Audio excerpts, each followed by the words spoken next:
Mana nih?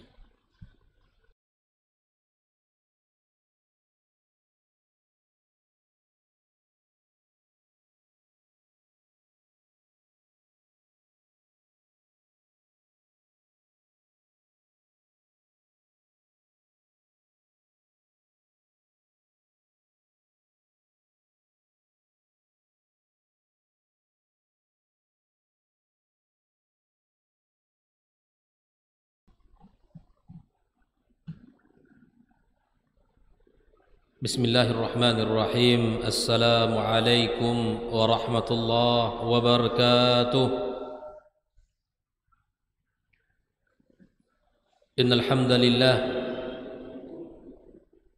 nahmaduhu wa nasta'inuhu wa nastaghfiruhu wa nastahdihi wa na'udzu billahi min shururi anfusina wa sayyiati a'malina. Man yahdihillahu fala mudilla lahu ومن يضلله فلا هادي له أشهد أن لا إله إلا الله وحده لا شريك له وأشهد أن محمدا عبده ورسوله الذي لا نبي بعده. قال تعالى: يا أيها الذين آمنوا اتقوا الله حق تقاته ولا تموتن إلا وأنتم مسلمون. وقال تعالى: يا أيها الذين آمنوا اتقوا الله وقولوا قولا سديدا يصلح لكم أعمالكم ويغفر لكم ذنوبكم ومن يطع الله ورسوله فقد فاز فوزا عظيما. أما بعد، معاشر الحاضرين جماعة صلاة المغرب Masjid Darussalam rahimani wa rahimakumullah. Alhamdulillah,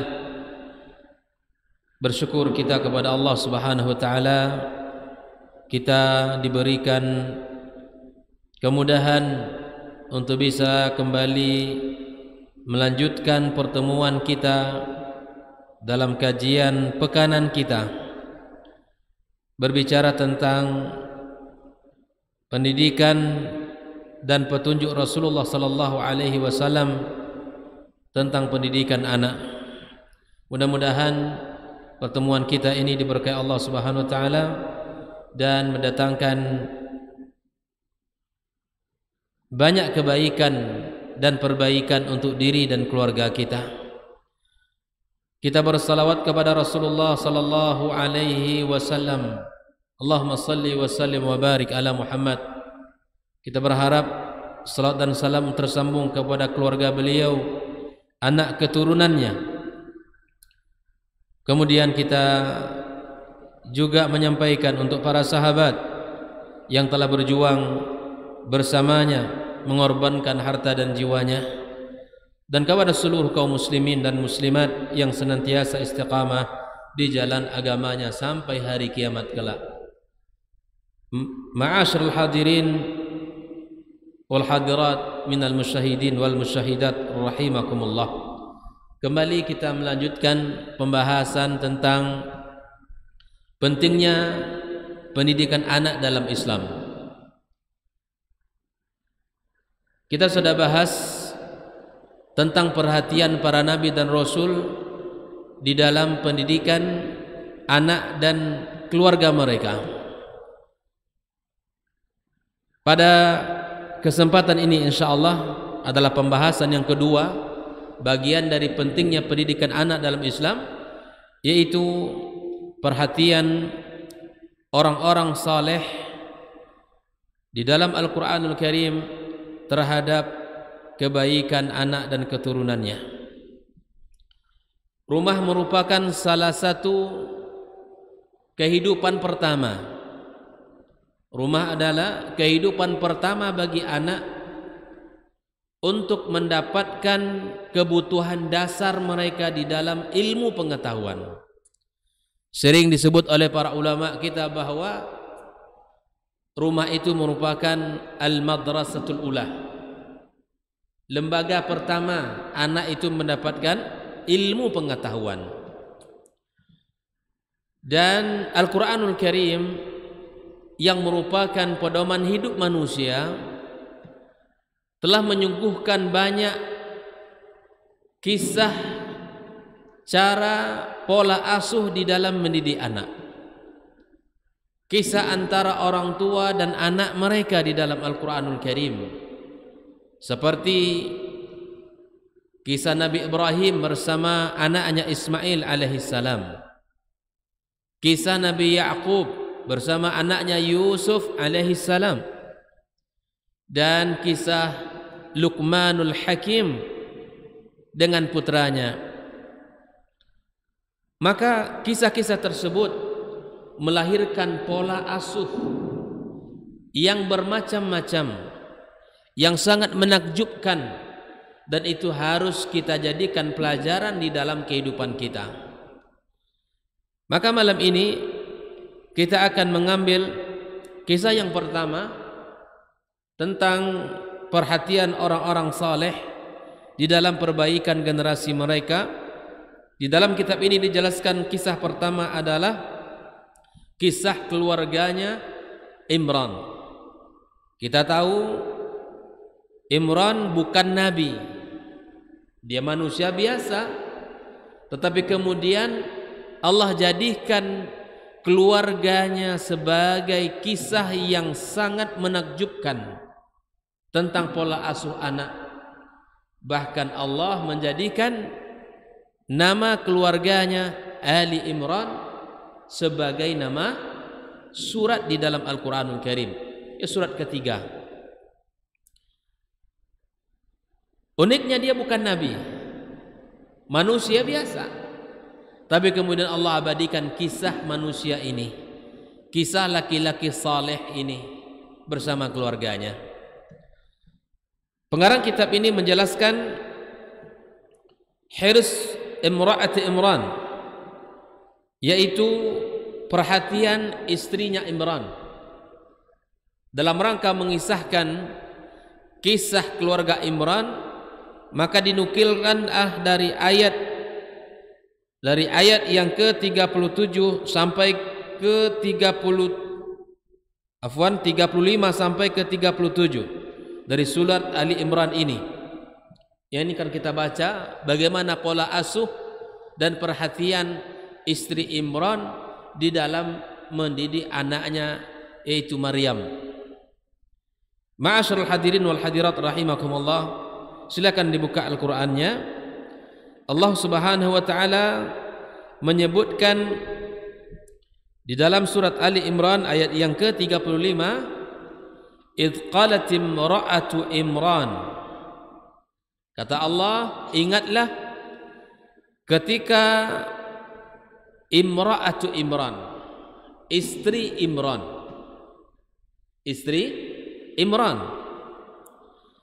dia berkata, Rabbi inni nazartu laka, Rabbku, aku bernazar untukmu. Inni nazartu laka ma fi batni muharrara, aku menazar untukmu apa yang ada dalam perutku ini sebagai seorang hamba muharrar yang saleh. Fataqabbal minni, maka terimalah dariku, innaka antas sami'ul alim, sesungguhnya engkau maha mendengar dan maha mengetahui. Mari kita lihat ayat ini, ma'asyiral hadirin wal hadirat. Allah menceritakan kisah keluarga Imran dengan menyebutkan perkataan istrinya, idz qalat imra'atu Imran. Ingatlah ketika istri Imran berkata. Nah, Allah tidak menyebutkan nama dari istri Imran itu, tetapi Allah mengatakan imra'atu Imran, yaitu istrinya Imran.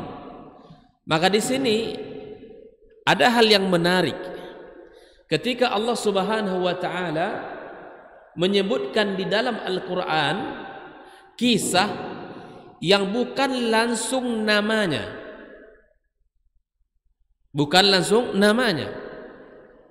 tetapi Allah Subhanahu wa taala menggunakan laqab, atau sebutan gelar. Kalau di sini disebutkan istrinya Imran, disebutkan tidak namanya? Tidak disebutkan nama istri Imran itu. Nah, kata para ulama, ketika Allah menyebutkan sesuatu di dalam Al-Quranul Karim, tidak menyebutkan namanya langsung, tidak menyebutkan nama pelakunya langsung, berarti ada isyarat kisah itu akan berulang di lain waktu. Bisa dipahami? Ketika Allah Subhanahu wa taala menyebutkan sebuah kisah bukan dengan namanya langsung, tapi disebutkan dengan gelar atau dengan sebutan lain, maka ini kata para ulama mengatakan bahwa kisah ini bisa akan berulang di lain waktu dan di lain kesempatan. Namun sebaliknya, ketika Allah Subhanahu wa taala menyebutkan kisahnya dengan menyebutkan namanya, maka kisah itu hanya berlaku untuk dia saja, tidak akan berulang kembali. Ini kaidah, ini luar biasa.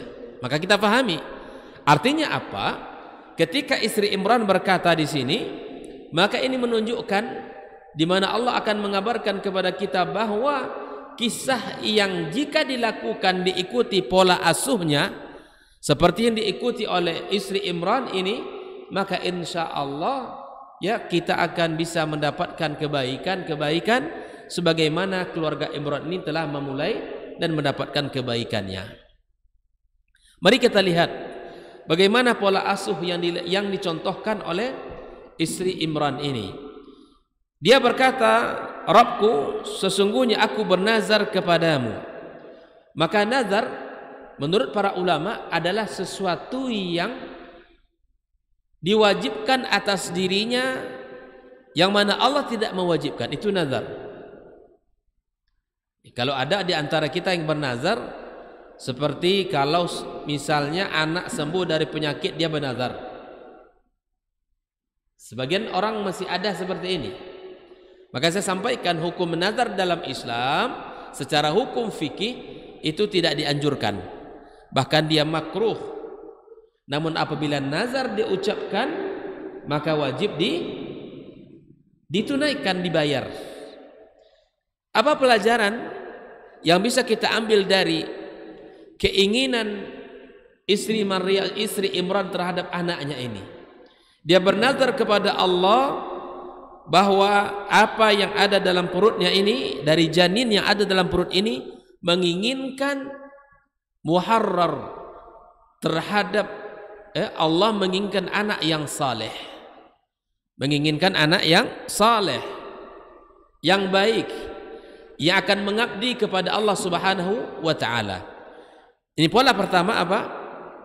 Di mana istri Imran mengajarkan kepada kita di saat hamil hendaklah seorang ibu mendekatkan dirinya kepada Allah Subhanahu wa taala. Jadi kalau ingin mendapatkan anak yang saleh dan salehah, maka mulailah para ibu, para ummahat ketika dia hamil, mulailah untuk menguatkan azam, bersemangat untuk mendekatkan diri kepada Allah, bertaqarrub kepadanya dengan amal-amal saleh, mengerjakan sesuatu yang dicintai Allah Subhanahu wa taala, baik itu menjaga kewajiban-kewajiban yang telah ditetapkan ataupun menambahnya dengan ibadah-ibadah sunnah lainnya. Ini dia.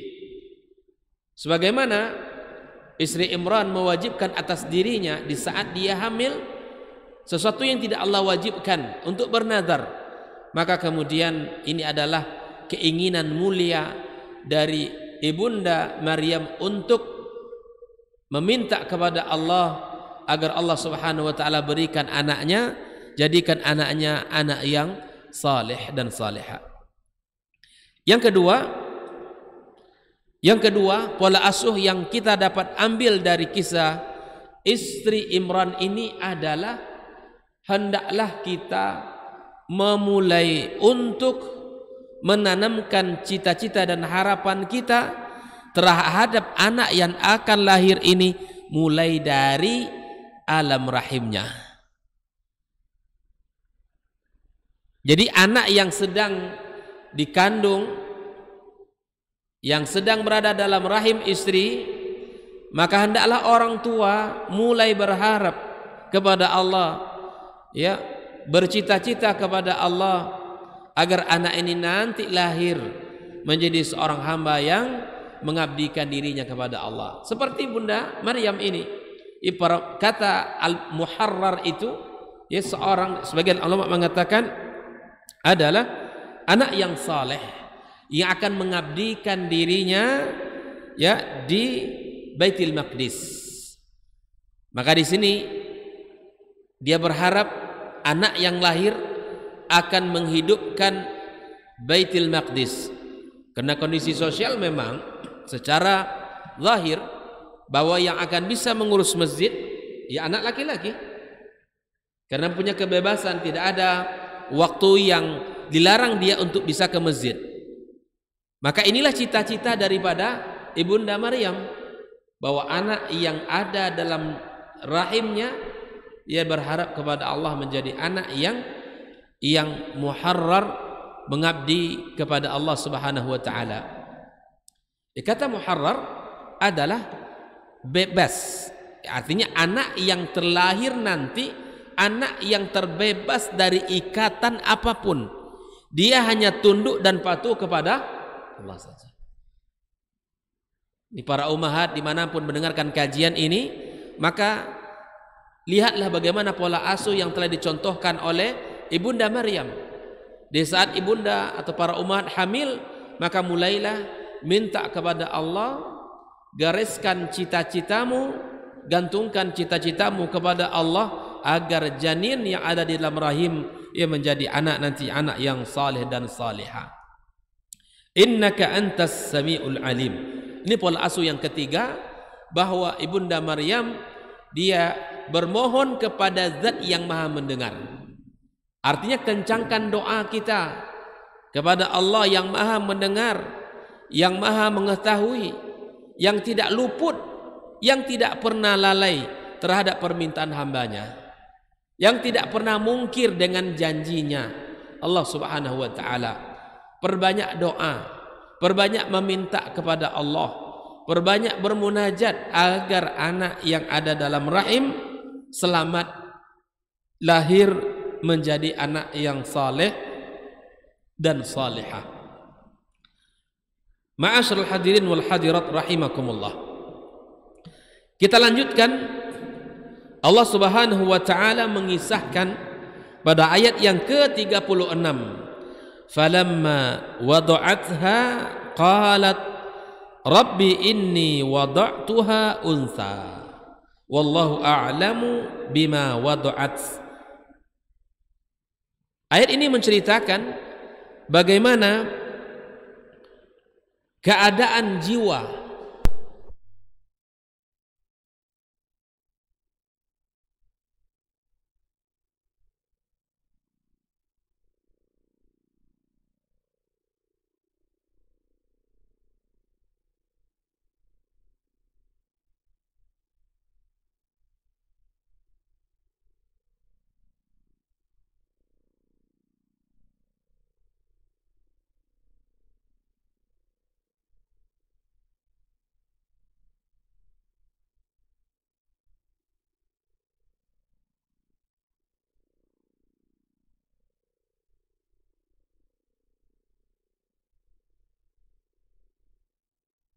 ya, ini pola asuh yang keempat, di mana seorang ibu harus menerima ketentuan, ketetapan Allah Subhanahu wa taala dengan ridha terhadap apa yang telah Allah tetapkan, yaitu di mana seorang ibu harus menerima ketetapan Allah Subhanahu wa taala dan ridha terhadap apa yang telah Allah tentukan terhadap anaknya. Seperti Ibunda Maryam minta anak laki-laki, yang lahir anak. Coba lihat ungkapan dari ibunya Maryam ini, wallahu a'lamu bima wada'at. Ini menunjukkan keridhaan hatinya, ya, lapang dada menerima ketentuan Allah Subhanahu wa taala. Banyak orang, Pak, ya, banyak orang yang tidak ridha, di hatinya merasa perempuan lagi. Anak laki-laki pertama lahir, alhamdulillah. Anak kedua laki-laki lagi. Kita berharap anak ketiga perempuan. Laki-laki lagi. Contohlah Ibunda Maryam bagaimana menyikapi keinginan yang di hati dengan takdir Allah Subhanahu wa taala yang kita dapati. Maka apapun ketetapan Allah itu yang terbaik. Apakah kita mendapatkan anak perempuan atau anak laki-laki? Insya Allah semuanya sama. Semuanya adalah nikmat dari Allah Subhanahu wa taala. Baik itu laki-laki maupun perempuan, insya Allah, ya, kita berharap padanya ada kebaikan-kebaikan, padanya lahir banyak kebaikan-kebaikan. Maka kita harus mencontoh di antara akhlak yang ditunjukkan oleh Ibunda Maryam, dia menerima takdir Allah Subhanahu wa taala dengan penuh keridhaan. Dia tidak menentang takdir Allah dan tidak menunjukkan sikap tidak menerima atas ketetapan dan ketentuan Allah Subhanahu wa taala. Nah, Ibunda Maryam melanjutkan, walaysa dzakaru kal unsa. Betul, ini ayat ini jelas sekali yang membedakan bahwa laki-laki tidak sama dengan perempuan. Itu betul. Di mana Ibunda Maryam mengatakan laki-laki berbeda dengan perempuan. Ini firman Allah. Dalam fungsi dan tugas berbeda. Tapi di dalam ketaatan dan amal saleh, siapapun laki-laki dan perempuan yang beriman dan beramal saleh, maka Allah akan berikan ganjaran di sisi Allah. Di dalam urusan ibadah dia sama, tetapi tugas dan kewajiban tentu tidak sama. Maka disinilah, ya, walaysa dzakaru kal unsa. Laki-laki tidak sama dengan perempuan. Ini juga pelajaran mahal bagi kita sebagai orang tua, agar jika kita mendapatkan anak laki-laki, maka didik anak kita dengan pola pendidikan anak laki-laki. Kayak beli mainan, belikan mainan yang, ya, mainan yang menunjukkan itu mainan anak laki-laki. Kalau beli baju, belilah baju yang betul-betul itu milik anak laki-laki. Jangan dicampur aduk. Terkadang ada harapan anak laki-laki tapi lahir perempuan, dikasih campur namanya laki-laki dan perempuan, digabungkan namanya. Jangan, karena pendidikan itu harus dibedakan. Dibedakan pola asuh laki-laki dan perempuan. Kalau anak-anak perempuan, ya, maka dia butuh sentuhan lemah lembut, sentuhan penuh kasih sayang. Dia berbeda dengan pendidikan anak laki-laki. Ini mesti kita pahami sebagai orang tua, begitupun sebagai guru yang mendidik anak-anak yang barangkali di kelasnya bercampur, ya, antara laki-laki dan perempuan, ada laki-laki ada perempuan. Maka seorang guru harus bisa menempatkan kata-kata, sikap, ya, yang ditunjukkan kepada anak kita. Kalau dia anak laki-laki, didik dengan pola anak laki-laki. Kalau dia anak perempuan, didik dengan pendidikan anak perempuan. Nah, ini harus kita pahami bahwa masing-masing punya karakter dan masing-masing punya cara dan pola untuk mendidik mereka. Ma'asyiral hadirin wal hadirat rahimakumullah. Lalu istrinya Imran berkata, wa inni sammaituha Maryam. Anak ini aku beri nama Maryam. Maka ini juga pola asuh yang dicontohkan oleh keluarga Imran, di mana memberi nama yang bagus adalah harapannya akhlaknya juga menjadi akhlak yang bagus. Sebagaimana Ibnu Qayyim juga mengatakan bahwa biasanya nama itu akan memberikan pengaruh. Harapan kita namanya diberikan nama si fulan. Harapan kita Katakan misalnya nama-nama para sahabat, ya, nama-nama para sahabat. Abu Bakar As-Siddiq misalnya, kita bikin Abu Bakar. Ya, harapan kita akhlak dan perilaku simat yang ada pada sahabat Nabi yang mulia Abu Bakar As-Siddiq, ya, ada pula pada anak kita. Pada nama ada harapan, tersimpan harapan besar, ya, terhadap nama yang telah kita berikan. Makanya di dalam Islam itu nama itu adalah doa. Jangan kita terpengaruh dengan ungkapan apalah arti sebuah nama. Ini tidak benar. Di dalam Islam nama itu sebagai doa. Harapan kita besar, ya, tercermin pada akhlak dan perilakunya. Ya, nama yang dibawanya itu kita berharap menggambarkan harapan dan cita-cita kita. Makanya pola yang keempat atau pola yang kelima yang ditunjukkan oleh keluarga Imran ini adalah memberikan nama yang baik seperti mana ibunya memberi nama Maryam. Maryam itu artinya adalah pengabdi, Pak. Pengabdi, seorang hamba yang mengabdikan dirinya kepada Allah. Sebagaimana cita-cita awalnya ibunda Maryam ini kan menginginkan anak laki-laki, muharrar, yang akan mengurus urusan Baitul Maqdis. Tapi takdir Allah berbeda dengan keinginannya. Di saat takdir Allah berbeda dengan keinginannya, tidak menyurutkan keinginan tadi. Tetap dia memilihkan nama yang terbaik, yaitu Maryam, seorang yang mengabdi kepada Allah Subhanahu wa taala walaupun dia perempuan. Jadi berilah nama anak yang baik, harapannya akhlaknya juga ikut baik. Jangan beri nama yang tidak memiliki makna. Makanya kalau ada anak kita lahir, bertanyalah kepada orang yang faham.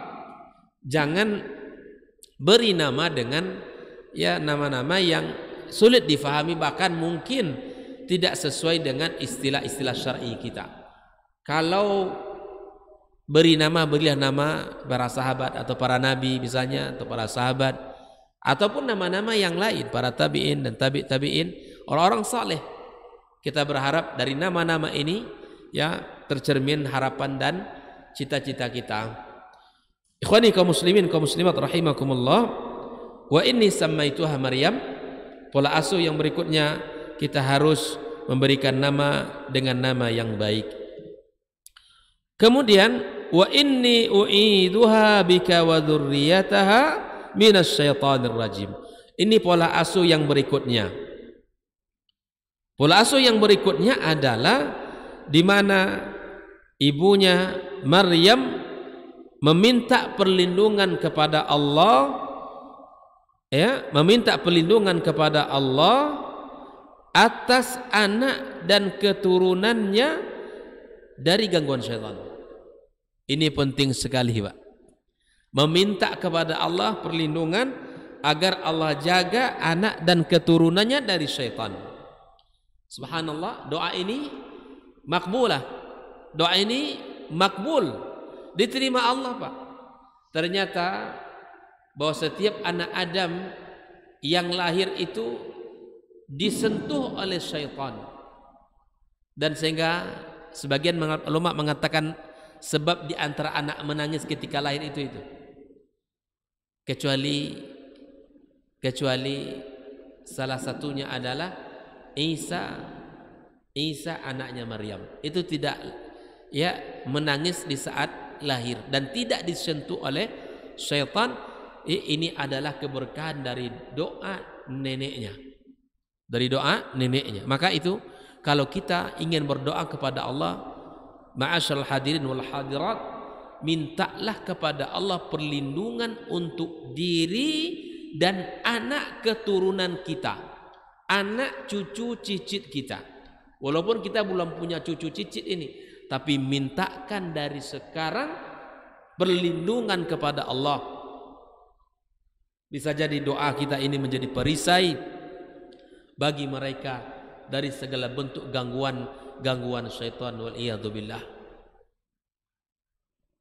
Maka inilah pola asuh yang sangat menakjubkan. Al-Quran menghadirkan berbagai macam pola yang sangat luar biasa untuk kita tiru dan untuk kita contoh, sehingga bisa kita aplikasikan dalam kehidupan kita. Lalu ketika kita melibatkan Allah Subhanahu wa taala, ya, seperti pola yang dicontohkan oleh istrinya Imran ini, itu melibatkan Allah di dalam pengasuhan anaknya dengan memohon, meminta kepadanya agar Allah jaga dari segala bentuk gangguan syaitan. Maka Allah Subhanahu wa taala katakan fataqabbalaha rabbuha.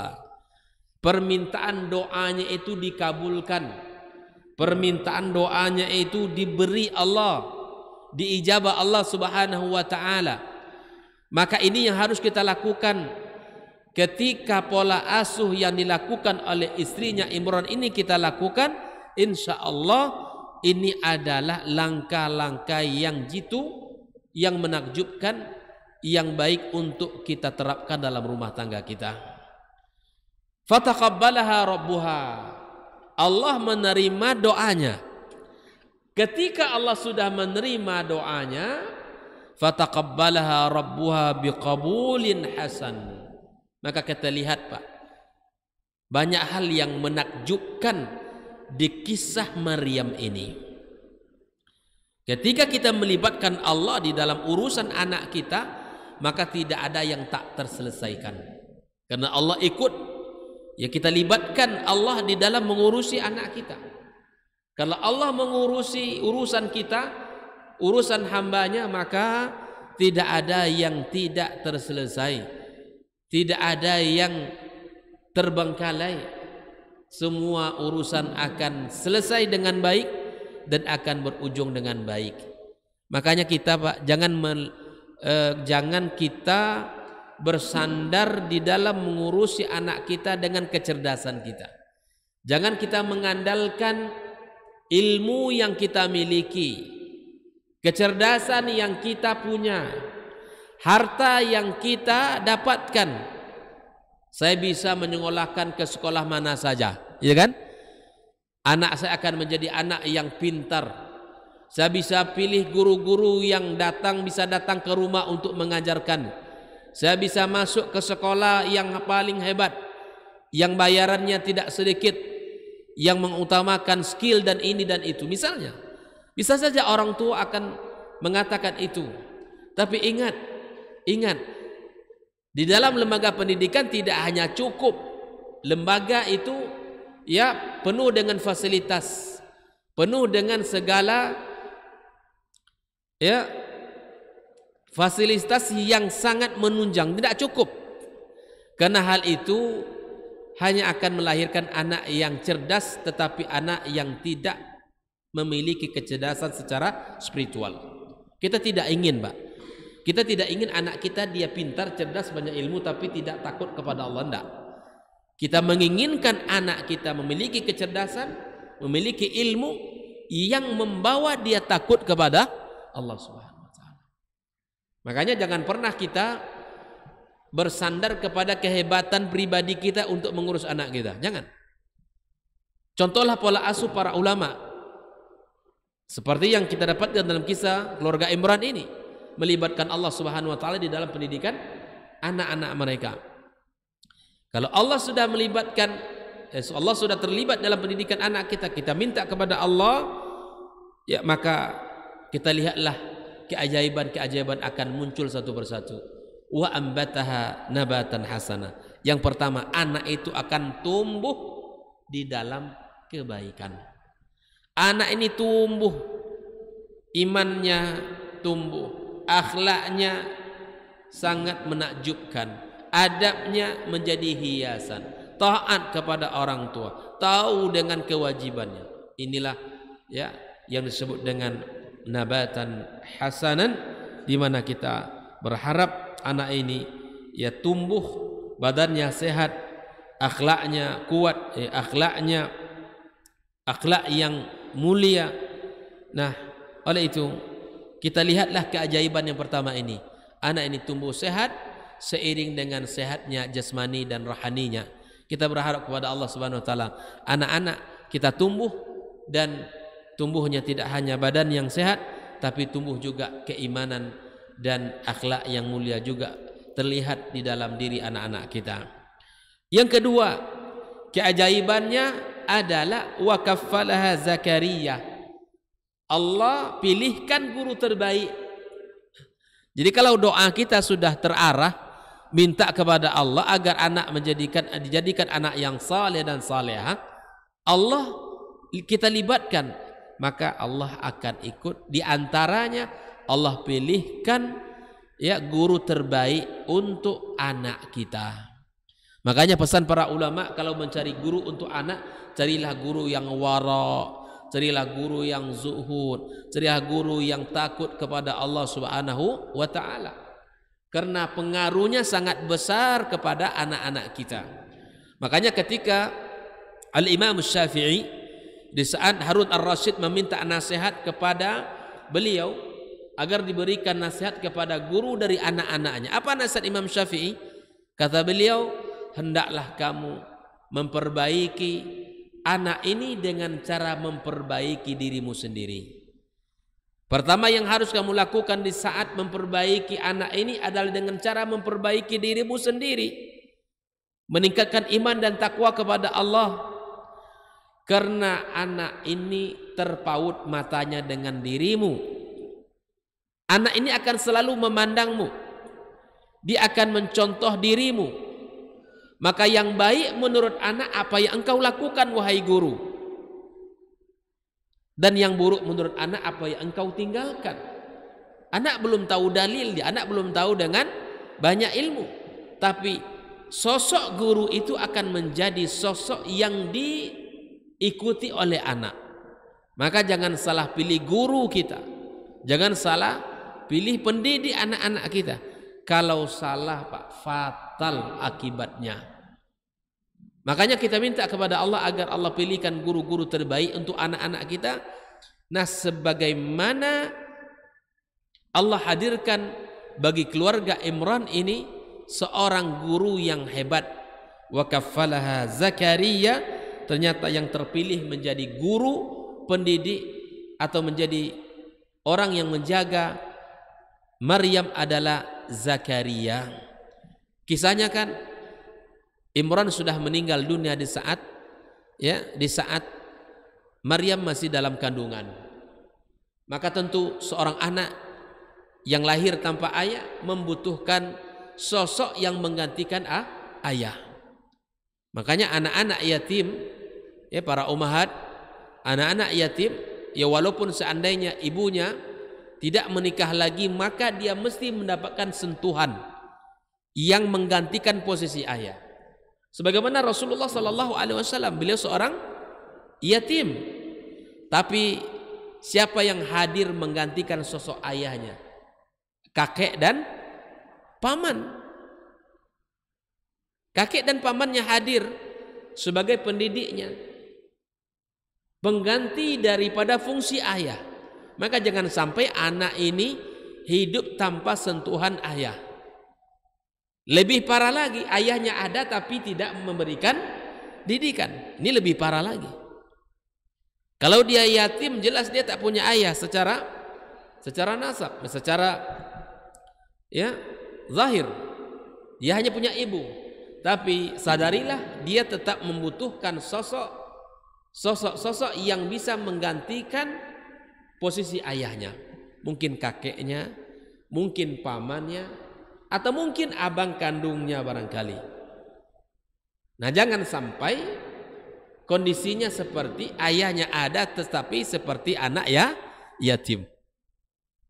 Jangan sampai ayahnya ada tapi anaknya seperti anak yatim yang seakan-akan tidak punya ayah.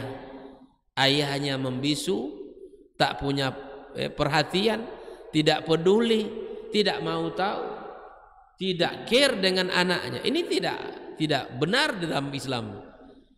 Ayah itu harus menjadi teman yang dekat, menyenangkan bagi anak.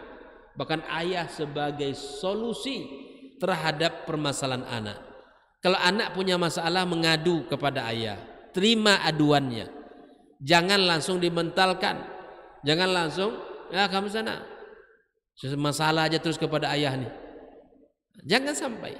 Nanti insya Allah akan kita pelajari bagaimana Yakub alaihi salam ini sosok yang luar biasa di dalam menangani permasalahan-permasalahan anak-anak.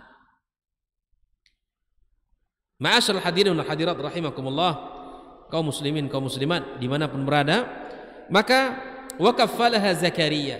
Zakaria terpilih menjadi orang yang melanjutkan fungsi pendidikan untuk Maryam.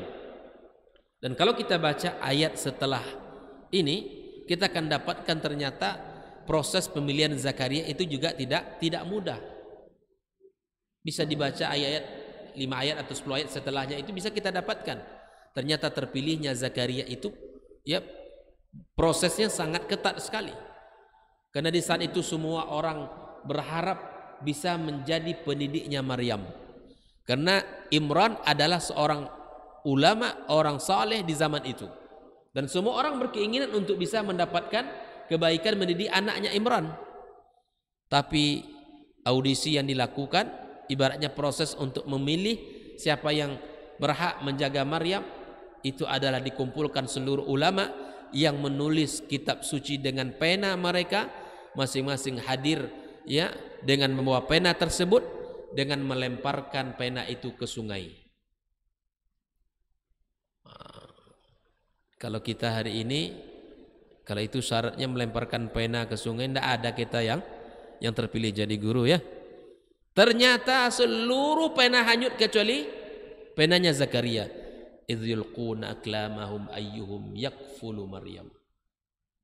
Semuanya melemparkan penanya. Ya, siapa di antara mereka yang akan bisa menjaga Maryam? Ternyata Allah berkehendak Zakaria, seorang nabi yang saleh, nabi yang taat, yang Allah pilihkan sebagai pendidiknya Maryam. Ini pentingnya. Ketika kita libatkan Allah di dalam pendidikan anak, maka Allah yang akan mengatur urusan kita. Mulai dari proses dia lahir sampai nanti proses tumbuh dia bersama kita, Allah akan terus arahkan orang tua. Allah beri taufik, Allah berikan kemudahan-kemudahan, termasuk dalam rangka memilih anak, memilih guru untuk anak. Tidak mudah Pak mencari guru untuk anak kita hari ini yang betul-betul yang memberikan tauladan yang baik kepada anak-anaknya. Tidak, ini sangat berat sekali tantangan kita hari ini. Ya, maka ini keajaiban kedua ya. Kullama dakhala 'alaiha Zakaria al-mi'rab wajada inda rizqa. Ini keajaiban berikutnya. Tadi keajaibannya setelah dilibatkan Allah dalam pengurusan, anak ini tumbuh sehat, tumbuh iman, tumbuh kebaikan. Yang kedua, Allah pilihkan guru-guru ya yang terbaik. Allah pilihkan seorang murabbi yang terbaik, yaitu Zakaria alaihi salam. Nah, keajaiban berikutnya adalah di mana Allah Subhanahu wa taala memberikan rezeki kepada Maryam. Zakaria alaihi salam heran. Setiap kali mendatangi Maryam di mihrabnya, di tempatnya, dia mendapatkan rezeki. Di sini subhanallah. Ya, di sini disebutkan ya, min ghairi kasbin wala ta'bin.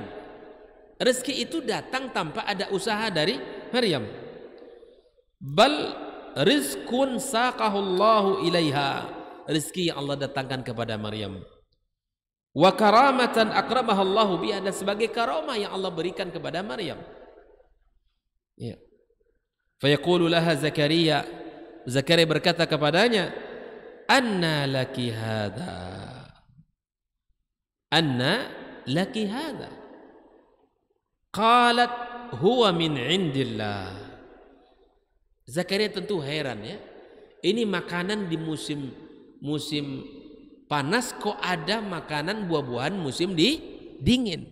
Dan sebaliknya, Zakaria seorang nabi tentu heran.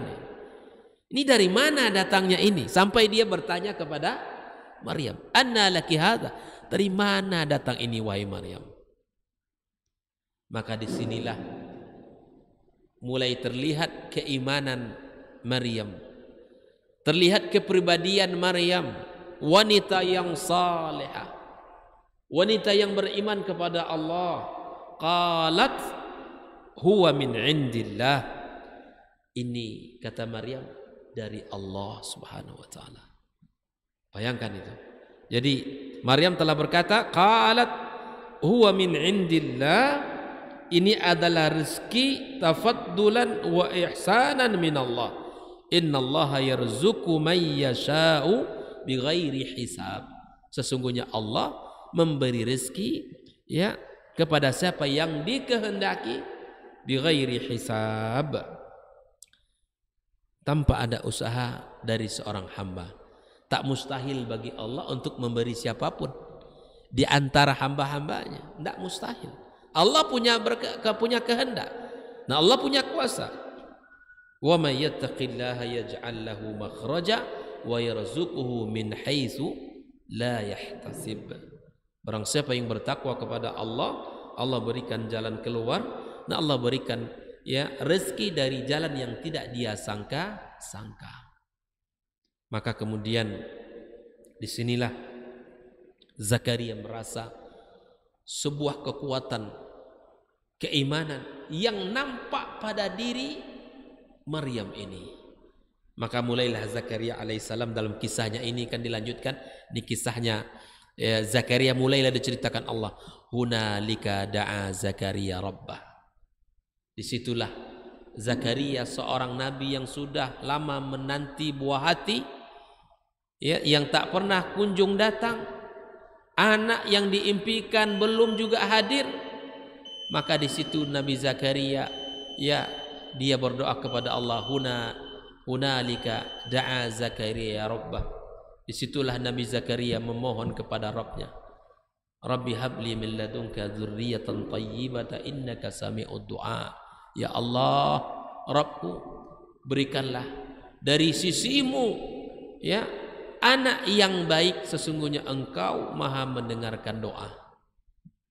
Nabi Zakaria mendapatkan kebaikan dari ya akhlak keimanan Maryam yang luar biasa.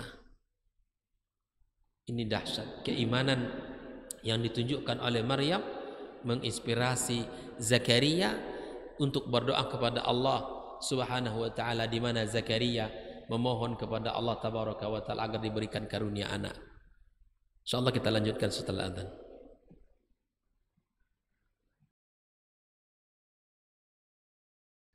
Majtama'a qaumun fi baitin min buyutillah yatluna kitaballah wa yatadarasunahu fima bainahum illa nazalat alaihimus sakinah wa ghasyiyatuhumur rahmah wa haffat bihimul malaikah wa dzakarahumullahu fiman indah. Tidaklah suatu kaum duduk di salah satu rumah Allah, membaca ayat-ayat Allah dan sama-sama mempelajarinya, kecuali turun kepada mereka as-sakinah, ketentraman dan kenyamanan. Wa ghasyiyatuhumur rahmah, dan mereka diliputi pula oleh rahmat, kasih sayang dari Allah Subhanahu wa taala.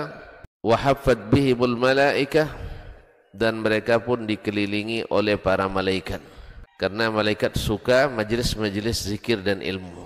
Wa dzakarahumullahu fiman indah, dan Allah akan banggakan sebut-sebut mereka di kalangan malaikat-malaikat yang ada di sisinya, di masyarakat atas. Mudah-mudahan kita termasuk yang sering disebut-sebut di sisi Allah di kalangan para malaikat, dan di akhir majlis ini mudah-mudahan kita pula mendapatkan seperti yang tersebut dalam hadis qudsi, qumu maghfuran lakum, silahkan berangkat meninggalkan majlis ini dalam keadaan diampuni dosa-dosa kalian.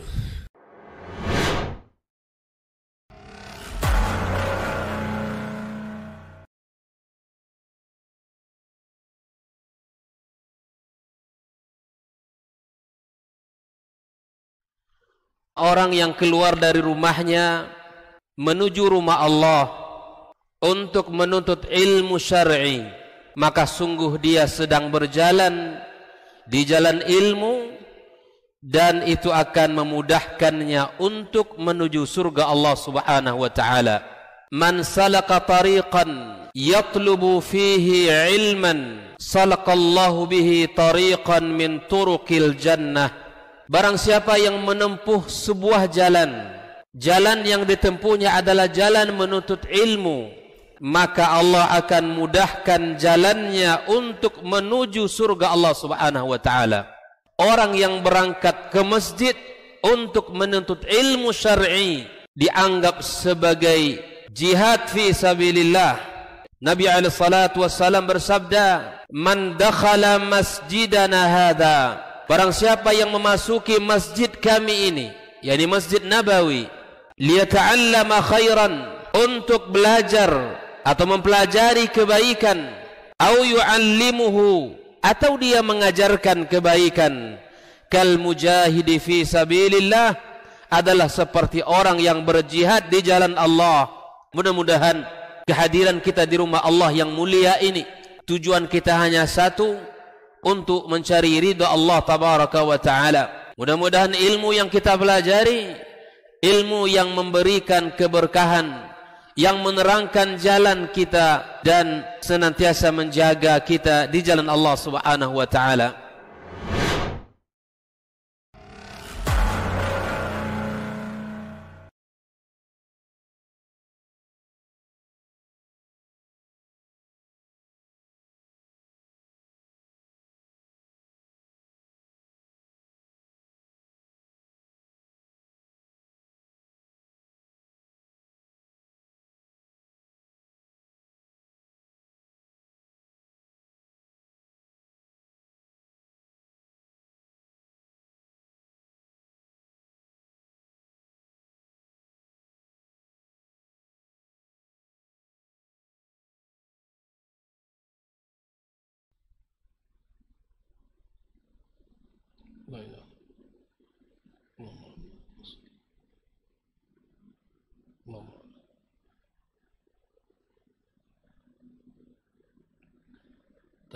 Bismillahirrahmanirrahim. Kita lanjutkan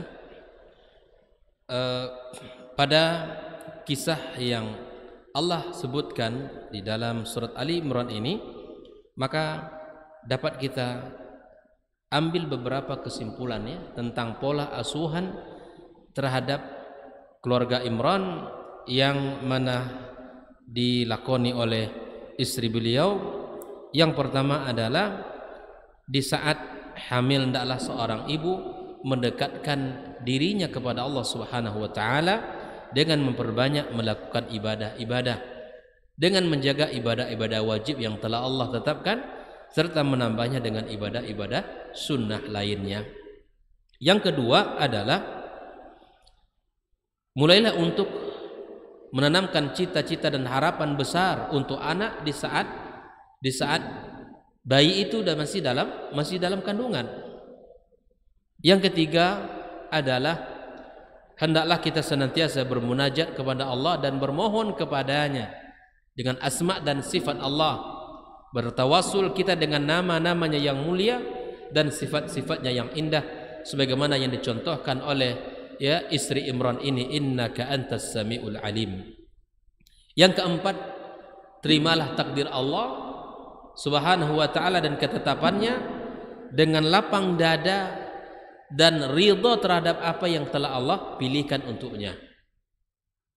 Sebagaimana Ibunda Maryam di sini terlihat di dalam keridhaannya menerima ketetapan Allah tabaraka wa ta'ala, diserahkan semuanya kepada Allah Subhanahu wa ta'ala.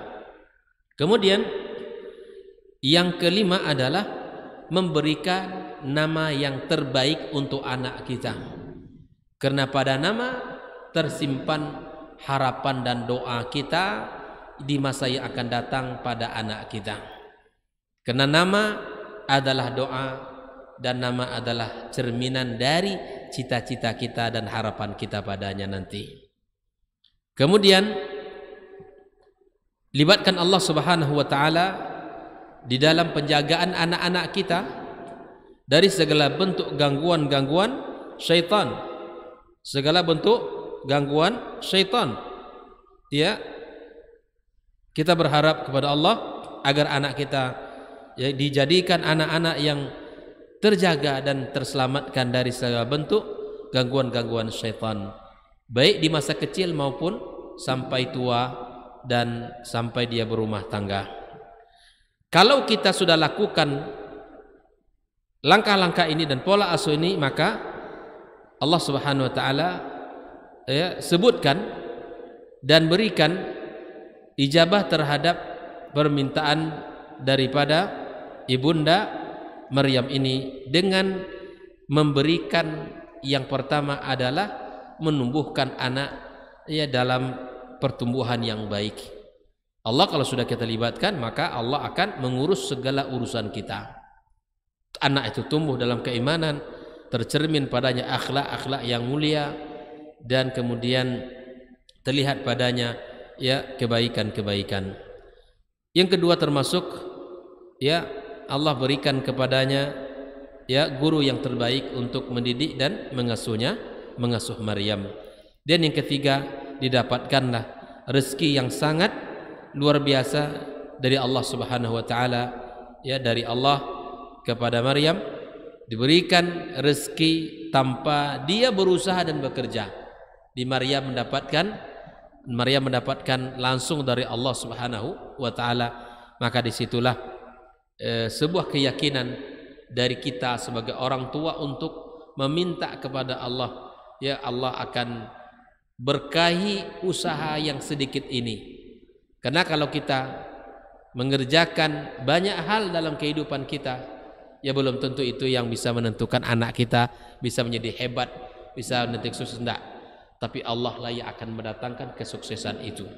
Kita hanya berusaha dan berikhtiar saja, dan lakukan ikhtiar itu senantiasa terpaut kepada Allah Subhanahu wa taala. Jangan pernah kita berlepas diri. Ini karena bisa kita lakukan karena kehebatan kita lakukan karena memiliki banyak kelebihan kita, bukan. Tapi semua itu atas nikmat dan karunia Allah Subhanahu wa taala. Maka qalat huwa min indillah.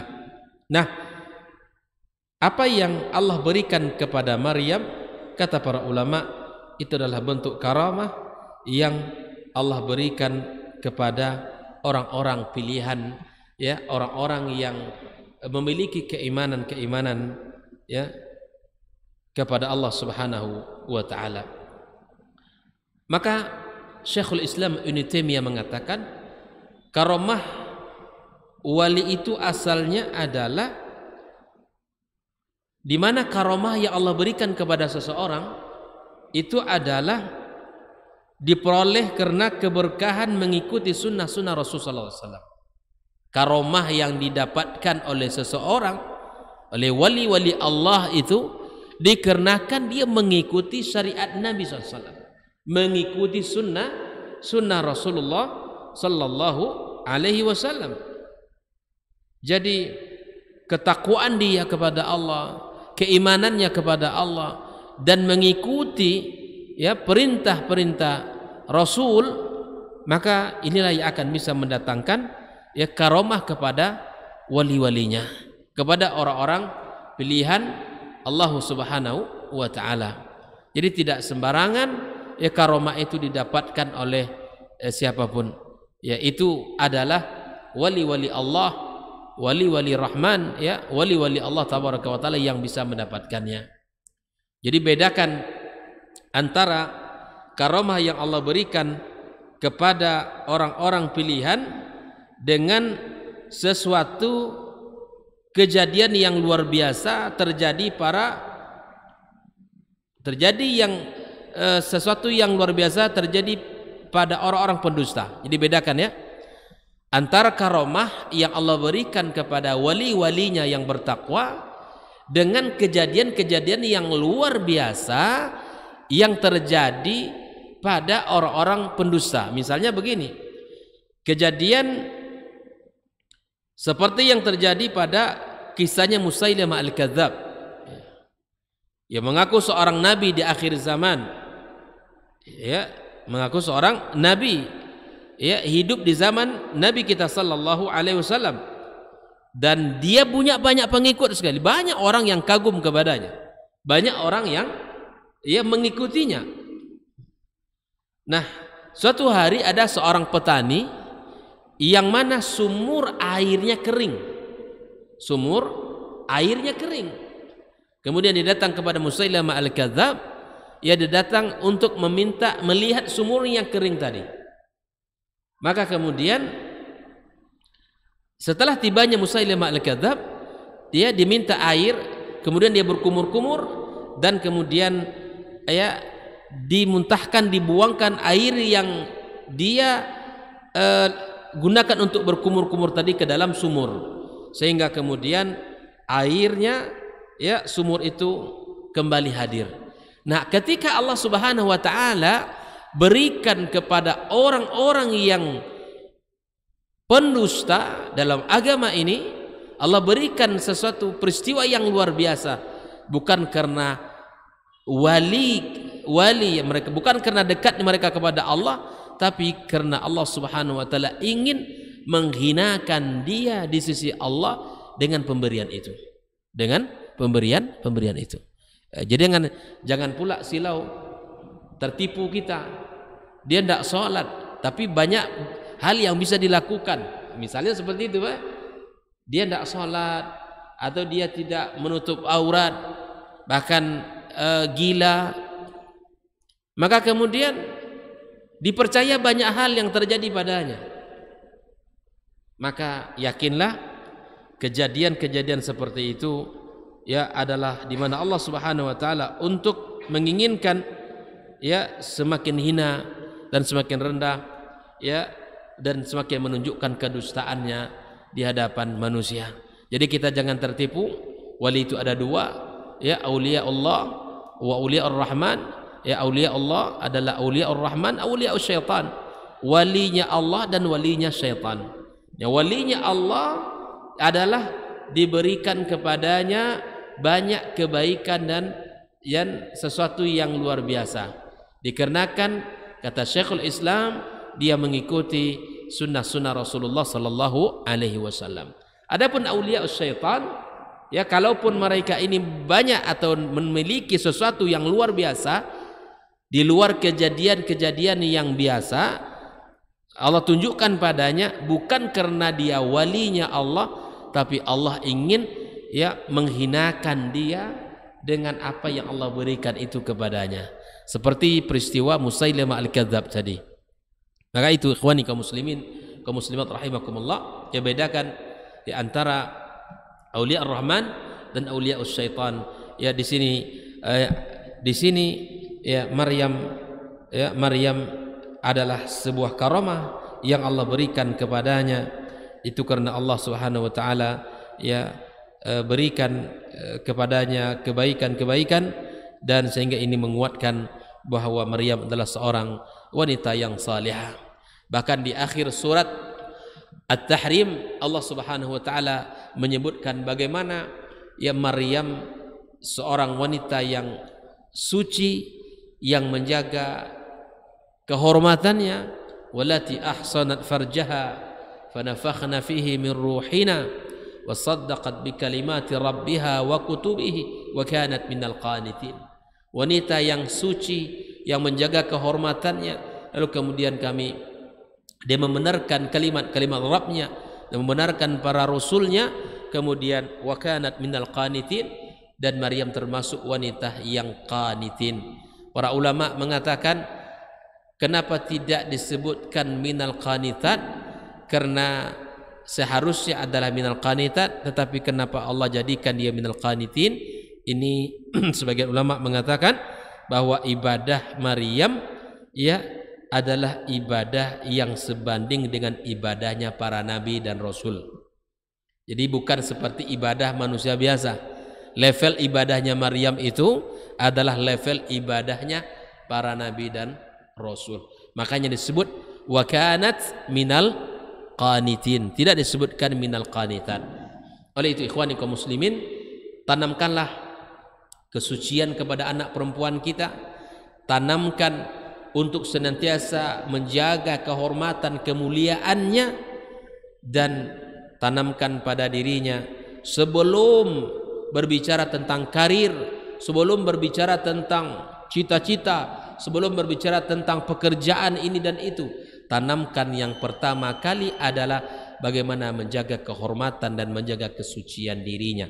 Semoga Allah Subhanahu wa taala jaga kita dan anak-anak keturunan kita, wabil khusus anak-anak perempuan kita. Semoga Allah jaga mereka dan Allah lindungi mereka. Allah jauhkan dari teman-teman yang buruk, Allah jauhkan dari orang-orang yang jahat, orang-orang yang merusak anak-anak perempuan kita. Semoga Allah kokohkan mereka di atas iman, dan Allah jadikan mereka anak-anak yang hanifah, yang afifah, ya, yang suci, bersih, dan menjaga dirinya baik dalam kesendirian maupun dalam keadaan ya berhadapan bersama keluarganya. Wallahu taala alam. Semoga Allah berkahi pertemuan kita. Subhanakallahumma wa bihamdik, asyhadu an la ilaha illa anta, astaghfiruka wa natubu ilaik. Wassalamu alaikum warahmatullahi wabarakatuh.